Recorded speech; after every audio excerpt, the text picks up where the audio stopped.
Praise lord. ప్రభువైన యేసుక్రీస్తు నామమున మీ అందరికీ కూడా నా ప్రత్యేకమైన వందనాలు తెలియజేస్తున్నాను. ప్రియమైన దేవుని బిడ్డలారా, ప్రతి గురువారం జరిగే ఈ రాకడ సిద్ధపాటు కూడికను ప్రభు ఆశీర్వదించి దీవిస్తున్నాడు. ఎంతమంది అయితే రాకడ సిద్ధపాటు కూడికకు వస్తున్నారో, వాక్యాన్ని వింటున్నారో వారందరూ ధన్యులు. ఎందుకంటే మనము చాలా ఆశీర్వాద కూడికలకు పాల్గొంటూ ఉంటాం, సువార్త కూడికలకు పాల్గొంటూ ఉంటాం, స్వస్థత కూడికలకు పాల్గొంటూ ఉంటాం, క్షేమాభివృద్ధి కూడికలకు పాల్గొంటూ ఉంటాం. కానీ ఇలాంటి రాకడకు అంటే ప్రభు రాకడ సిద్ధపాటు కూడికలకు, లేదంటే సంఘము ఎత్తబడే కూడికలు, ఉజ్జీవించబడే కూడికలకు వెళ్ళడం చాలా తక్కువ అండి. ప్రజలు ఎక్కడ ఆశీర్వాదం ఉంటుందో అక్కడికి ప్రజలు వెళ్తూ ఉంటారు.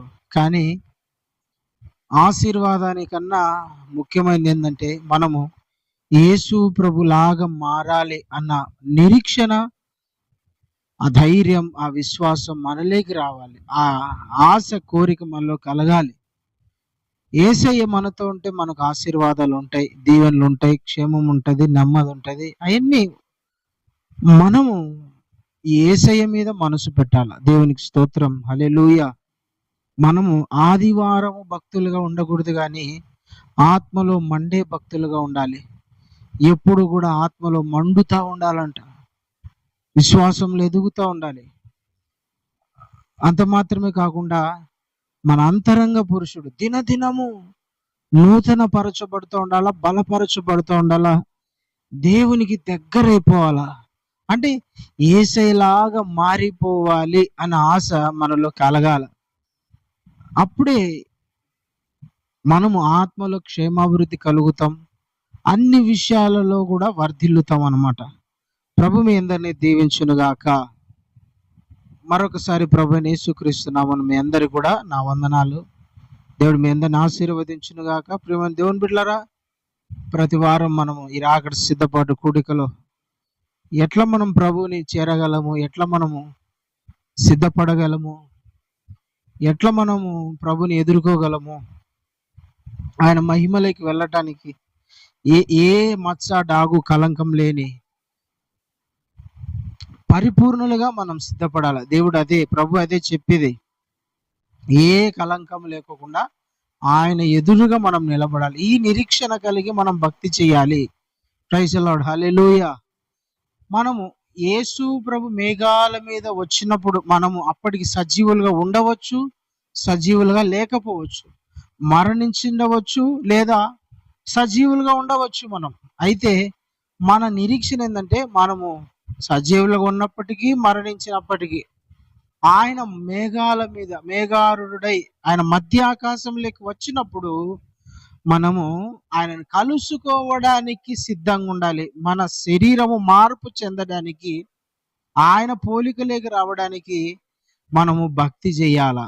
దేవుడు ఆది కోరుకుంటాడు. మనం అందుకోసం సిద్ధపడుతున్నామండి. అందుకొరకు మనం సిద్ధపడాలి. అందుకొరకే ఈ రాకడ సిద్ధపాటు కూడిక. ఆయన వచ్చినప్పుడు మనం సజీవులుగా ఉన్నా సరే, ఒకవేళ మృతి పొందినా సరే, ఆయన వచ్చినప్పుడు సజీవులము ఉంటే ఇట్లనే మార్పు పొందుతాం. ఒకవేళ మృతి పొందింటే మన శరీరము మహిమగల శరీరముగా మనం మృతులలో నుండి లేపబడి ఆయనను కలుసుకుంటాం. అందుకొరకు మనము సిద్ధపడాలి. దేవునికి స్తోత్రం కలుగును గాక, హల్లెలూయా. అయితే మనము ఈరోజు ప్రభు కృపను బట్టి మనము ధ్యానించుకోదు ప్రకటన గ్రంథాన్ని మనము ధ్యానం చేసుకుందాం. ఈ ప్రకటన గ్రంథం అనేది చాలా అద్భుతమైన పుస్తకం. 66 పుస్తకాలలో అన్ని పుస్తకాలు అద్భుతమైనప్పటికీ ఈ ప్రకటన గ్రంథము అన్ని పుస్తకాల కన్నా 66 పుస్తకముల 66 గ్రంథముల కన్నా ఇంకా స్పెషల్. ఆది కాండము సృష్టి క్రమాన్ని, మానవుని యొక్క జీవనాన్ని తెలియజేస్తే, ప్రకటన గ్రంథము సృష్టి యొక్క అంతము తర్వాత మనిషి యొక్క భవిష్యత్తు గురించి తెలియజేసేదే ఈ ప్రకటన గ్రంథం. అయితే ఈ ప్రకటన గ్రంథము చాలా మంది క్రైస్తవులకు ఒక అపోహ ఏమిటంటే, ప్రకటన గ్రంథము చదివేటప్పుడు కొందరికి భయం వేస్తుంది, కొందరికి ఒళ్ళు జలధరిస్తుంది, కొందరు ప్రకటన గ్రంథము జోలికే వెళ్ళరు. ప్రకటన గ్రంథము చదువుతా ఉన్నప్పుడు వాళ్ళకు ఇందులో రాయబడిన సంగతులు చాలా మందికి తెలియదు, అర్థం కాదు. ప్రకటన గ్రంథం అనేది ఒక లోతైన మర్మమని, లేదంటే ప్రకటన గ్రంథం అర్థం కాదు, దాన్ని చదవాల్సిన అవసరం లేదని కొందరు, ప్రకటన గ్రంథము చదివితే భయం వేస్తుందని కొందరు, ఇట్లా రకరకాల ఏంటంటే ప్రకటన గ్రంథాన్ని, ఈ బుక్ ఆఫ్ రెవల్యూషన్, ఈ ప్రకటన గ్రంథాన్ని చదవకోకుండా స్కిప్ చేసేస్తారు. అంటే చదవకోకుండా మిగతా 66 ఎక్కువ కీర్తనల గ్రంథము, సామెతలు, ఆ తర్వాత యెషయా ఇట్లాంటి గ్రంథాలు చదువుతారు. అయితే ప్రకటన గ్రంథము చదవాలన్నా అర్థం చేసుకోవాలన్నా కూడా మొత్తం బైబిల్లో ఉన్న ఈ ప్రకటన గ్రంథం కాకుండా 65 పుస్తకాలు, మొత్తం 66 పుస్తకాలు, ఈ 60 ప్రకటన గ్రంథం కాకోకుండా ఉండే 65 పుస్తకాలు అన్నిటిని కూడా ఒకసారి ధ్యానించాల, స్టడీ చేయాల. అప్పుడే ఈ ప్రకటన గ్రంథం అనేది అర్థమవుతుంది. 65 పుస్తకాలు చదవుకోకుండా 65 పుస్తకాలలో ఉన్న సబ్జెక్ట్, ఆ సంగతి, దేవుడు రాయించిన విషయాలు నీవు అర్థం చేసుకోకుండా ప్రకటన గ్రంథాన్ని అర్థం చేసుకోవడం అనేది అదే కష్టము, అసాధ్యం కూడా. ఎప్పుడైతే 65 మొత్తం బైబిల్ ఉన్న 66 పుస్తకాలు ఒకసారి చదివి దాన్ని స్టడీ చేస్తావో అప్పుడంట ప్రియమైన దేవుని బిడ్డలారా అర్థమవుతుంది.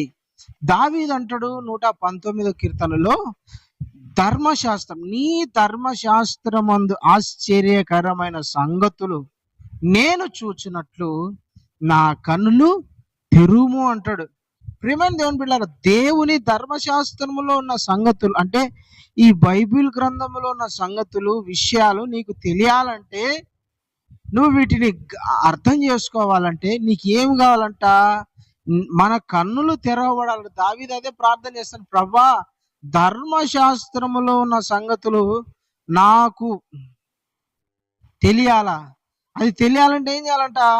నా కన్నులు తెరువు ప్రభా, నీ ధర్మశాస్త్రములో ఉన్న సంగతులను నేను గుర్తుపట్టడానికి నా కన్నులను తెరువు ప్రభా. ఎందుకంటే ప్రేమ దేవుని బిడ్డ, దేవుని చూడండి ఒకసారి 119 కీర్తన 18వ చరణం, దావీదు రాసిన కీర్తన ప్రార్థన ఇది.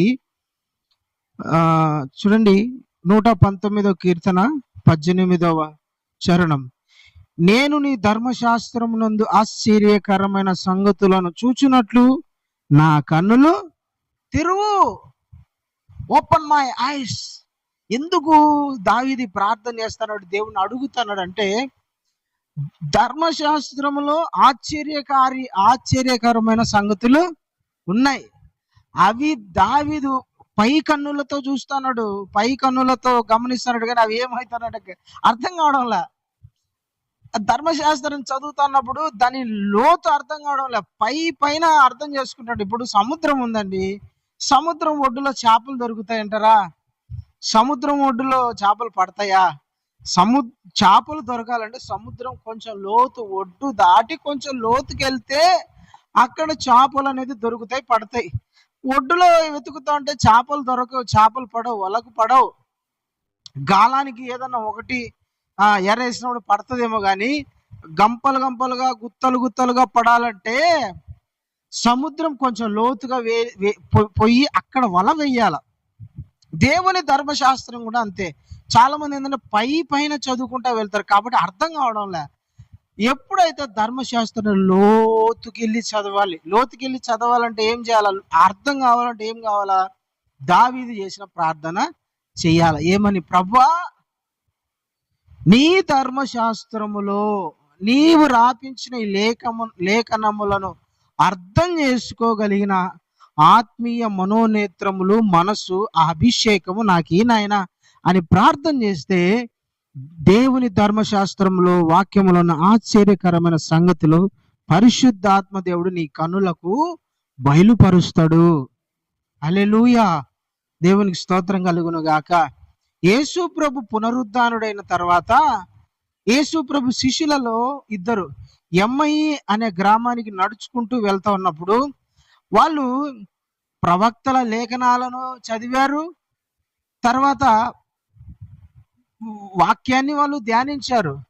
యేసు ప్రభు పునరుద్ధానుడైతాడన్న సంగతులు వాళ్ళకు తెలుసు. అయితే ఏంటంటే వాళ్ళు వాక్యాన్ని గుర్తుపట్టలేకున్నారు.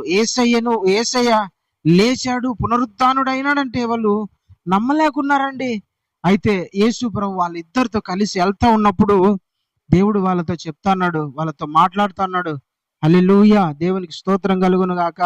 ప్రభు వాళ్ళతో మాట్లాడుతున్నాడు. లూకా సువార్తలో ఉంటది ఆ మాట, 24వ అధ్యాయము, లూకా సువార్త 24వ అధ్యాయం 19వ వచనంలో ఈ మాట ఉంటది. ఆయన అవి ఏమైనవి వారిని అడిగినప్పుడు వారు నజరేయుడైన యేసుని గురించి, ఒకసారి మనము పైన విషయాలను మనము చదువుదామండి. పైన విషయాలను నేను చదువుతాను, ఒకసారి గమనించండి. 13వ వచనము, ఆ దినమంది వారిలో ఇద్దరు యెరూషలేములకు ఆమడ దూరమున ఉన్న ఎమ్మయి అను ఒక మార్గమునకు వెళ్ళుచు సంభవించిన ఈ సంగతులన్నిటిని గురించి వెళ్ళుచు ఈ సంగతులను గురించి ఒకరితో ఒకడు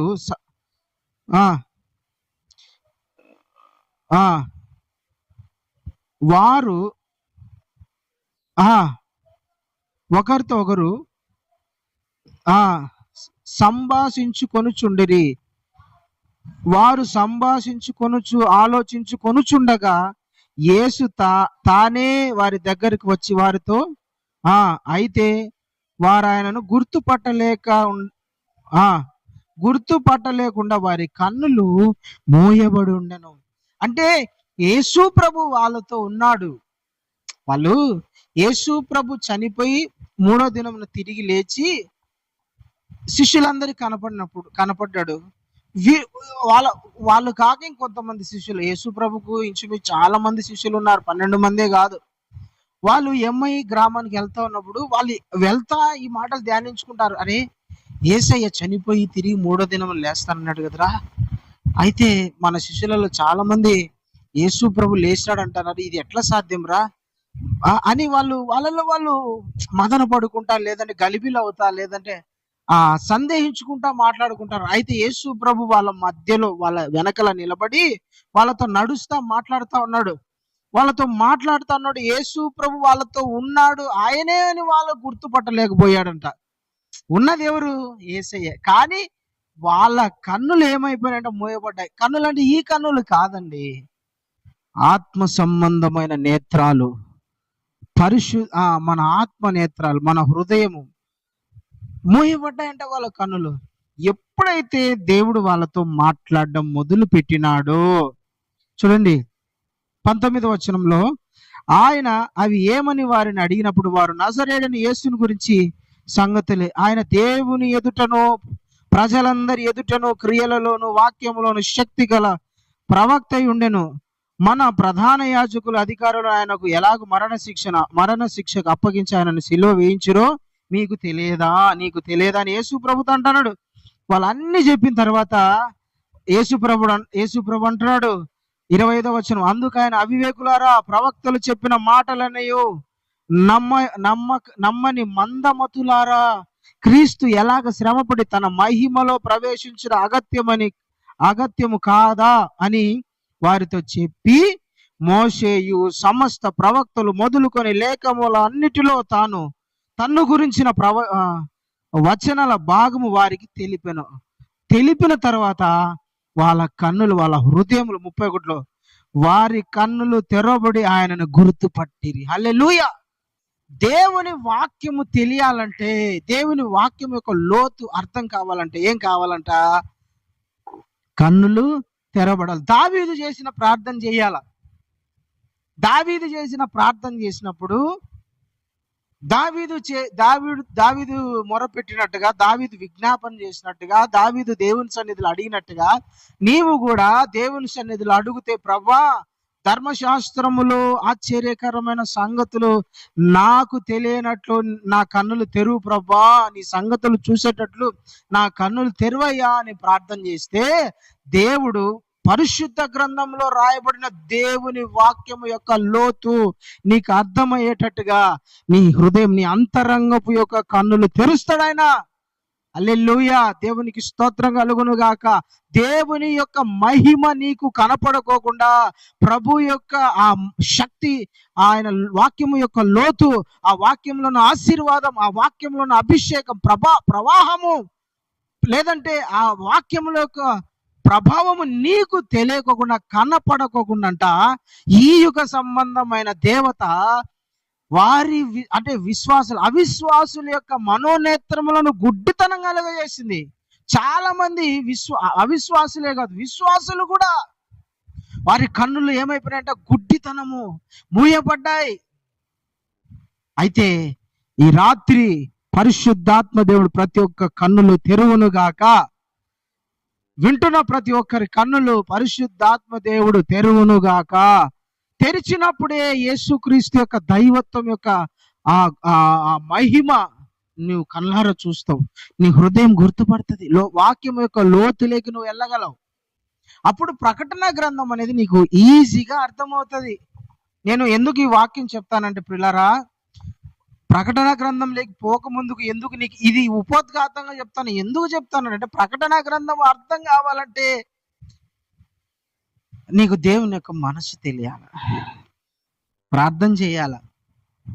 పరిశుద్ధాత్మ దేవా, ఆశ్చర్యకరమైన సంగతులు నేను చూడటానికి నా కన్నులు తెరవయ్యా. ఇర్మియా కూడా ప్రార్థన చేశాడు కదా. ఇర్మియా గ్రంథం 33:3 భక్తుడని ఇర్మియా ప్రార్థన చేస్తాడు. ప్రభు అంటాడు, ఆయనే అంటాడు స్వయాన ఇర్మియాతో అంటాడు, ఇర్మియా నాకు మొరపెట్టుము, నేను నీకు ఉత్తరం ఇస్తాను. చూడండి ఒకసారి 33వ అధ్యాయం, ఇర్మియా గ్రంథం 33వ అధ్యాయము 3వ వచనం. ఇది అందరికీ గుర్తుండాల క్రైస్తవుడు అన్నాక. ఇర్మియా గ్రంథం 33వ అధ్యాయం 3వ వచనం నేను చదువుతున్నాను, గమనించండి. నాకు మొరపెట్టుము, నేను నీకు ఉత్తరం ఇచ్చేది. నీవు గ్రహింపలేని గొప్ప సంగతులను, గూఢమైన సంగతులను నీకు తెలియజేతును. హల్లెలూయా.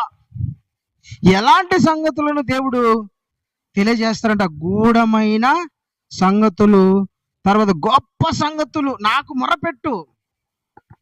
ఏం చేయాలంట దేవుని సన్నిధిలో? దేవుని ఆయన చెప్తున్నాడండి, అరే నాకు మొరపెట్టు నాయనా, బాబు, పాప, నాన్న, బుజ్జి, బిడ్డ, నాకు మొరపెట్టు, నన్ను అడుగు,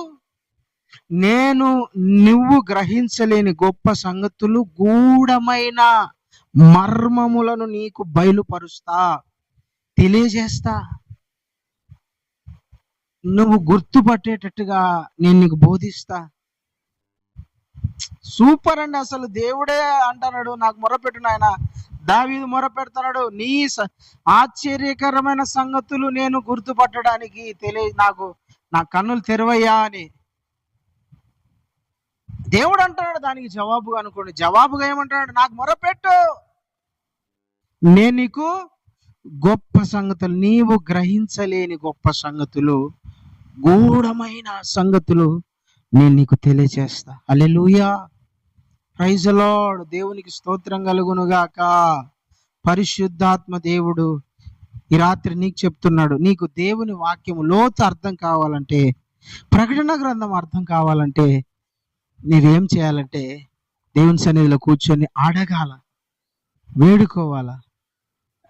దేవుని ధర్మశాస్త్రాన్ని చదివితే నీకు ఏమొస్తుంది, నాకు ఏమొస్తుంది అని చాలా మంది అనుకోవచ్చు. ఏమనుకుంటారో తెలిసిన?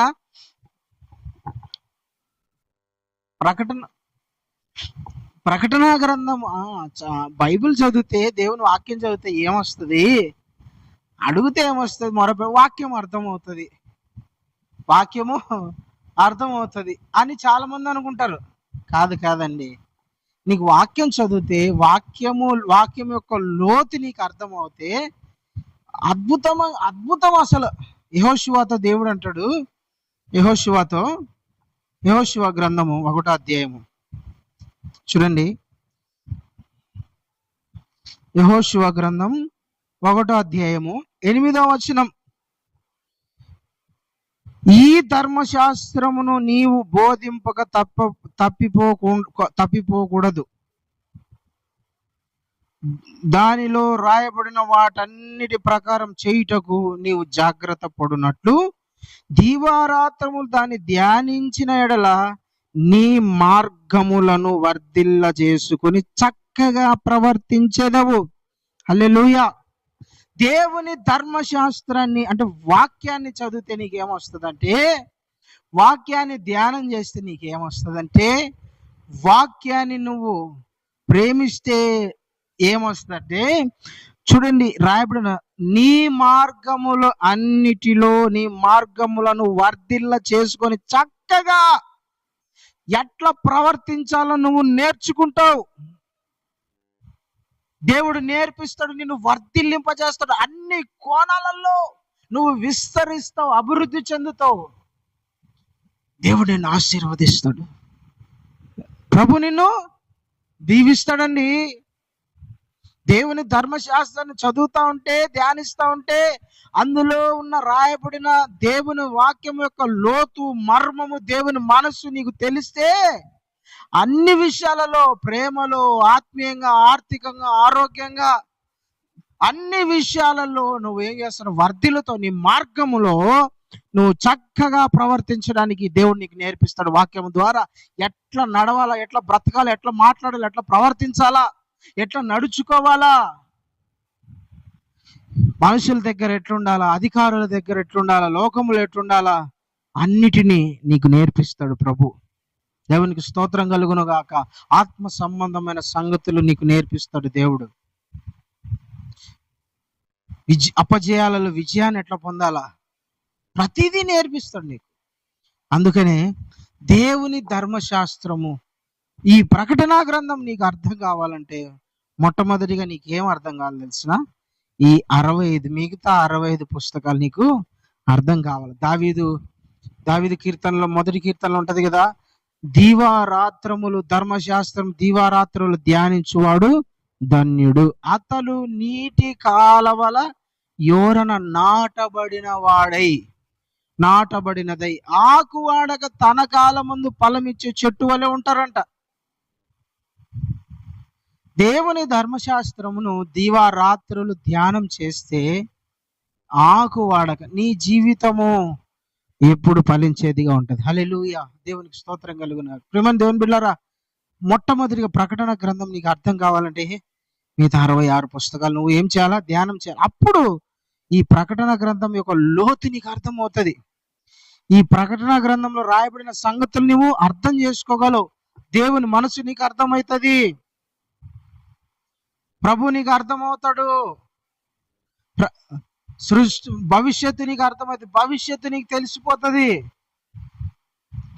ఫ్యూచర్ నువ్వు లోకంలో జరిగే సంగతులన్నీ, జరగబోయే సంగతులు నీవేంటంట, జరగబోయే ప్రకటన గ్రంథం అంతా ఏంటంటే జరగబోవు సంగతులు, జరిగిన సందర్భాలు, జరిగినటి కాదు, జరగబోయేటి, ప్రస్తుతం జరుగుతున్నవి అన్ని కూడా ప్రకటన గ్రంథంలో ఉంటాయి.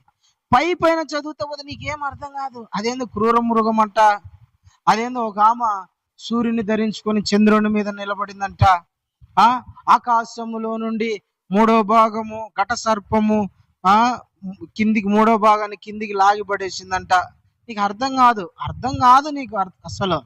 సముద్రంలో నుండి ఒక క్రూర మృగము, 666 ముద్ర, ఇట్లా చాలా ఉన్నాయి మర్మములు. అవి ఎవ్వరికి అర్థం కావు. ఎవరికి అర్థమైతే తెలుసునా? దేవుని ఆత్మ కలిగిన వాడికి.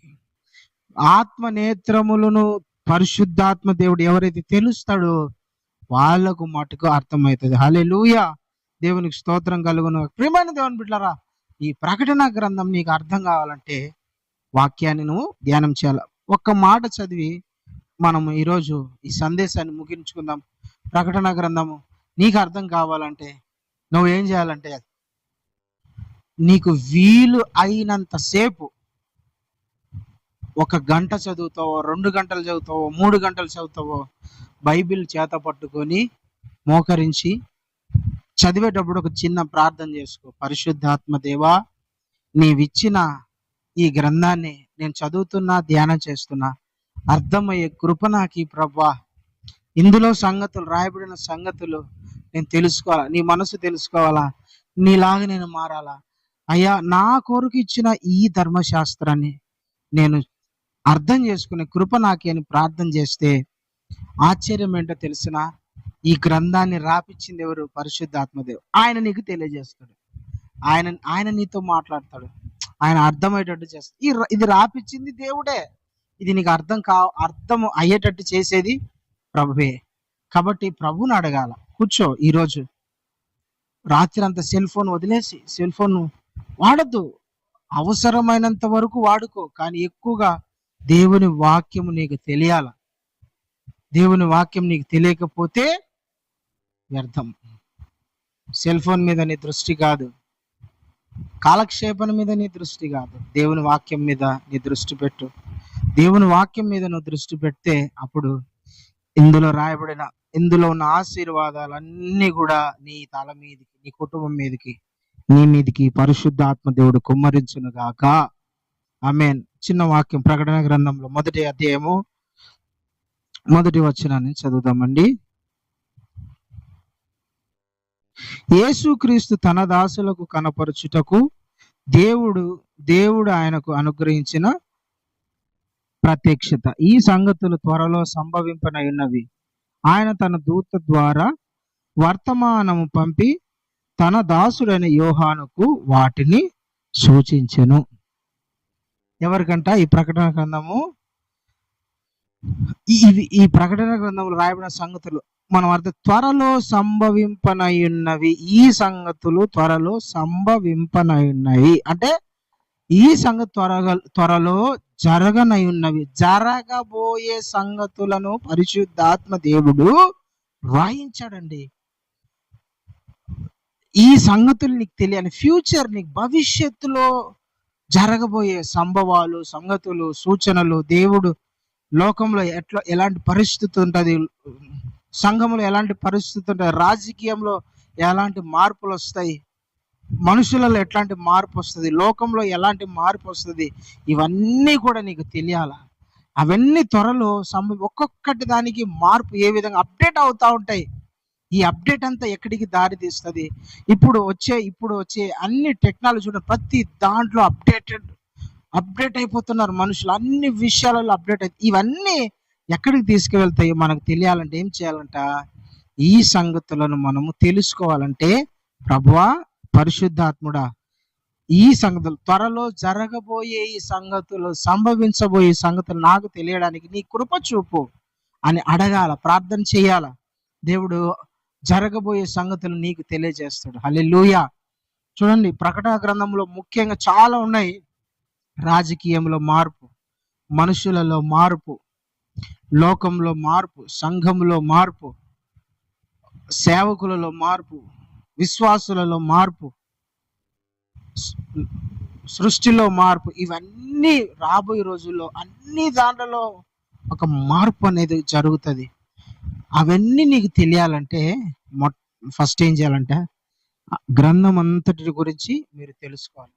నెక్స్ట్ వీక్ ప్రకటన గ్రంథం అంతా ఒక్కొక్కటి జరగబోయే సంగతులను మనం ధ్యానం చేద్దాం.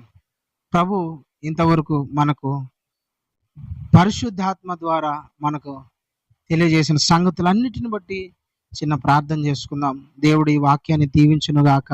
చిన్న ప్రార్థన చేసుకొని మనము ముగించుకుందామండి. కళ్ళు మూసుకొని అందరూ కూడా ప్రార్థన చేసుకుందాం. ప్రేమగల తండ్రి, పరిశుద్ధుడా, నమ్మకమైన దేవ, కృపా సత్య సంపూర్ణుడా, నీకు వందనాలు నాయనా.